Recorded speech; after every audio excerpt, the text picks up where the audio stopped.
Scotland. Great! Ladies and gents, how are you doing? Obviously, I avoided talking about the Las Vegas fire until we knew what had actually happened. There was loads of wild conjecture on the internet. I didn't want to pin my mast to any one individual's version of events until I knew what was happening.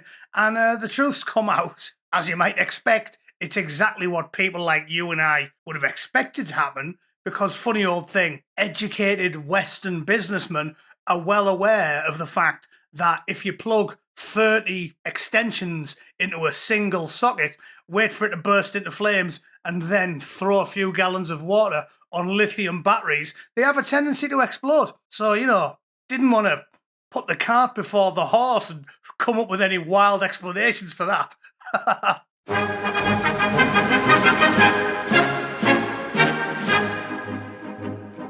Right, The Tab is a Glasgow-based sort of news outlet. Before I read you the story and give you my own opinions on the matter, if you live under a rock, or possibly if you're American or Canadian or something, and you don't know what I'm talking about, have a quick look at this. No Chance is a Scotsman, same as Dankula. I think Dank lives local. They've been talking about it for the last few days. Basically, it was a small business in the middle of Glasgow in one of those old multifunction buildings that has apparently stood for ages, went through the Second World War without any issues. It survived the Battle of Britain, but it couldn't survive 5 million hairy-ass third world men moving in, which is a crying shame, isn't it? Here's some footage of the blaze starting. Oh, I hear a thing. Hi, fire service. Oh my god. There is a massive fire happening in the middle of Glasgow Centre and next to the subway on Oh my god. What's funny about that is you've seen it explode like 2 seconds after they pulled the guy away. He went, "What are you doing? You don't squirt lithium batteries with water, do you?" Everybody who's ever seen a Tesla blow up knows that. So that's what happens. It's a tragedy. It's a revered old building that had stood for years, and it burnt down because of the obvious. Vape shop that caused Glasgow fire didn't register to sell vapes or pay any business tax. The company that owned the vape shop has been revealed. What, are you telling me that duplicitous, thieving, lying Puma trackies that fly home twice a year with a money belt packed with tens of thousands of pounds because they only work cash in hand, because they steadfastly refuse to give a single penny in income tax to the state whilst leeching off it every chance they can get? Are you telling me those people didn't pay business rates? You do surprise me. The vape shop that caused a fire in Glasgow city centre last Sunday had not registered to sell vapes or paid business taxes, according to the Ferret. The fire, which started on Union Street on Sunday afternoon, resulted in the full destruction of a Grade B listed Victorian building, as well as a coffee shop, salon, Subway sandwich shop, and a chippy. Oh, you can hear the howls of outrage from the Glaswegians, can't you? They're not too bothered about coffee shops and salons. Aye, Rapsy Nesbitt wasn't known for his particularly well-kept bouffon, but if they can't get a spam fritter after 8 hours on the bookie, there's going to be hell to pay, boys. I hope they've got the riot police ready for action. I haven't seen a gang of Scotsmen this angry since the Great Buckfast Tonic Wine Fire of 1963. In order to comply with the law, businesses have to enrol on the official tobacco and vapor product retailers list. However, according to the Ferret, there is no registration for the 105 Union Street address on the Scottish Government's register for retailers selling tobacco and nicotine products, which include vapes. Yes, lads, but you forgot, didn't you? You forgot the golden rule. If you've got a bit of a tan and you hail from a third world village where everybody rags the relatives, you don't have to obey the rules, do you? Rules are for pasty, blue-eyed knobheads like you and me who actually do as they're told. If you've got a name with 400 vowels in it, like Iqbal, Iqbal Jabari, funny old thing, you don't need to follow the rules. This is why they were allowed to little kids for 25 years and nobody did anything about it. I mean, shock horror, they turned a blind eye to the industrial scale diddling of 250,000 children, but they can somehow get past comparatively vague tobacco and nicotine legislation.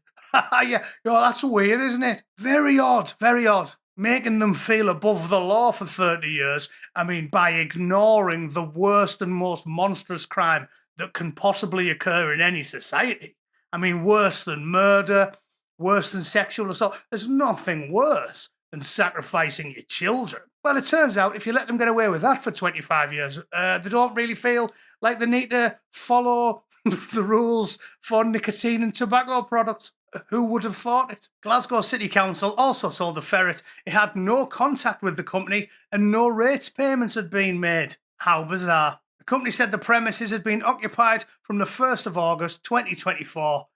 But a business rates bill was returned to the local authority with no respondents believing the owners had gone away. Gone away? Remember me telling you about my old fella who used to work offshore and he worked paying thousands and thousands in tax for years, and then the company he was working for went bust. So he thought, you know what, I've worked hard for a long time, I may as well take a couple of months off with the kids, why not? And then he said within a week of being on the rock and roll, they were phoning him 3 times a week, get a job, get a job, get a job, get a job. But if Iqbal from the third world turns up and doesn't pay a penny in tax for his entire life because he's basically a career welfare recipient, well, they just don't care, do they? Send you bills and you ignore them and they go, well, we don't want to put him out. Try not paying your council tax for a couple of months. See what happens. If Angus McDogshit from 12 Tatty Road, Glasgow doesn't pay his council tax for a month, he'll have 20 coppers kicking his shitter in faster than you can say, suck on this jock. It's unbelievable. What about Dankula? He wasn't going to pay his fine, so they just emptied his bank account without telling him. It's unbelievable. Anyway, I'm pleased to see that Scotland is as balls deep in the anarcho-tyranny, foreigners can do no wrong ideology as the English government is. I've always been annoyed that they get a special deal north of the border, especially being a chippy northerner. You know, you want to look at a place that gets zero government assistance. Look at the northeast. Compared to Hartlepool, your average Glaswegian's like a Savile Row dandy. But I digress. Let's get the abridged version of this story from, again, all credit to No Chance, because it seems like he called this first hour and he was right on the money. Foreigner selling and storing vapes illegally, 10k of business rates outstanding, bought the shop 2 weeks before the fire, cash only to avoid any taxes. Now he's disappeared, probably left the country. He's a clever bastard. Credit where it's due, boys. Oh yeah, and one last thing to talk about. Peter Smith, he's a duplicitous left-wing arsehole that works for ITV. He's been trying to sell this whole yarn as some sort of wonderful immigrant success story, saying that Lamin Congira told him it was his duty as a citizen of Glasgow to help my city. My city. Have you seen what he looks like? Yeah, there he is. Not the fellow with a bent nose, obviously. I'm talking about the bloke with a slightly flatter one that stood next to him. My city. My city. We all know what Glaswegians look like, don't we? We've seen loads of Glaswegians. There you go. There's a Glaswegian. Not whatever that is. It wasn't an immigrant success story. It was an immigrant crime story, as always. An immigrant didn't pay his rates, didn't pay his taxes, didn't follow the rules, set up an illegal business, scam whatever money he could out of it, buggered off without paying any of his bills, and the cherry on top, blew half the city centre up. Don't tell me that it's an immigrant success story. All right, but that's just my opinion. If you disagree and you think a towering conflagration is actually a wonderful story of heartwarming immigrant success, let me know in the comments, you absolute quit. Okay? Thanks for tuning in, ladies and gentlemen. I'll see you all tomorrow. Toodle pip. Cheers.